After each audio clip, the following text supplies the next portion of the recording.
A Cleveland man is behind bars this morning, accused of shooting a Deputy U.S. Marshal while attempting to serve a warrant. Now, authorities say the suspect barricaded himself inside of a home and then opened fire on officers.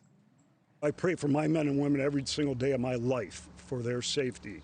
The kind of men and women standing up here behind you right now, they have the most dangerous job in the United States of America, serving warrants on violent criminals like this violent criminal who spent 20 years in jail, that had 3 assaults on police officers during his career and his life, who barricaded himself. It is pissing me off. Another violent criminal on the streets shooting at our people. Now, you may remember this NewsNation exclusive. I was just in Ohio a few weeks ago, riding along with the very same unit that was attacked this week. And one of the officers we joined is now in the hospital recovering from a gunshot wound. We are not identifying who that is, but we took you inside the world of these brave men and women working around the clock to stop America's most dangerous criminals. Take a look. These task force members come armed with tactical gear and guns to go after these dangerous individuals with felony warrants.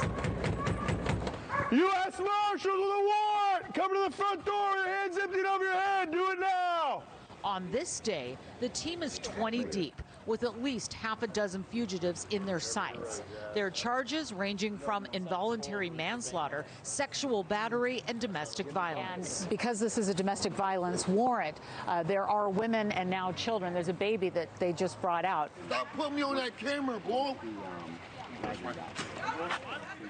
Oh, so he just spit on the camera. Man, that nigga put me on that camera, bro. The task force, made up of U.S. Marshals and local law enforcement, is faced with this kind of aggressive behavior on a daily basis. People don't want to go to jail. They don't, and they make bad decisions. These are the decisions that, you know, that they're making, either to fight or flee. But we try to take all that into account and be prepared for that. Gotta be like it down. This highly orchestrated effort by the task force has team members surrounding the premises, weapons drawn, with a door knock and a wake-up call that no fugitive wants to hear. Canines are a huge tool psychologically for the suspects and the guys that we're going after, and then also just as a tool for us for searching and not putting us in harm's way. All of it designed to ensure the safety of not only the officers, but everyone within reach of the warrant being executed. Once that door opens, we don't know who's on the other side of that door. If the door opens and that guy's got a gun in his hand, I mean, we've got to protect ourselves and protect the public. And in a statement, Attorney General Pam Bondi condemned the shooting this week, saying she will make sure the heinous crime is prosecuted and punished to the fullest extent of the law.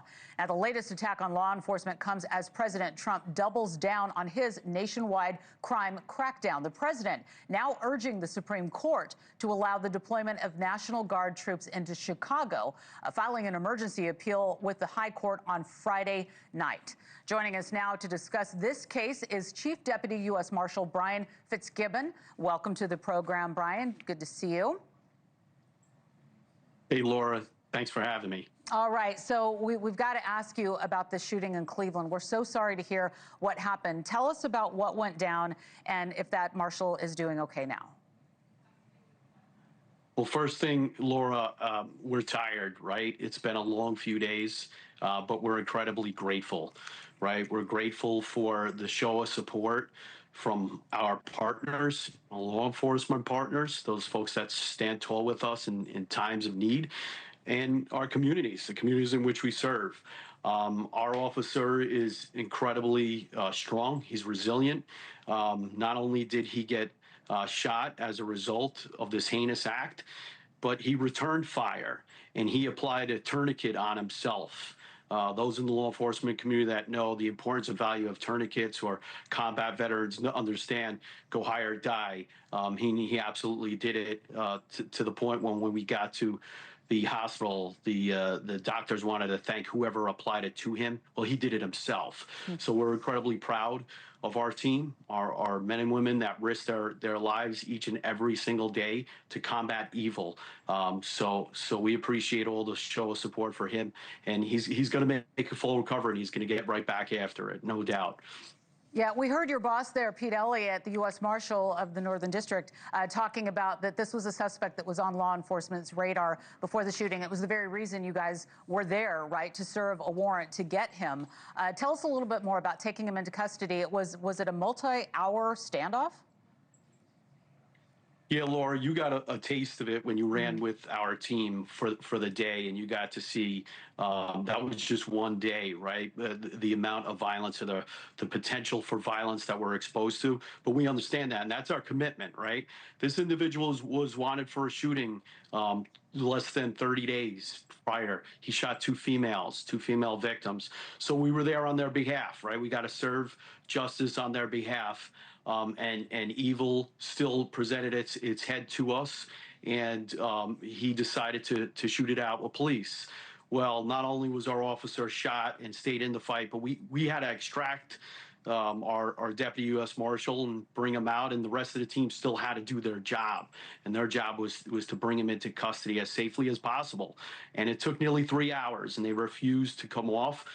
Within those 3 hours, we had an outpouring, show of support from the Cleveland Police SWAT, the Sheriff's Office SWAT team, the FBI SWAT team, and first responders. It was great, but the men and women that were attached to this refused to just walk away because they started it and they wanted to make sure they were there for the resolution. And, you know, we took them into custody.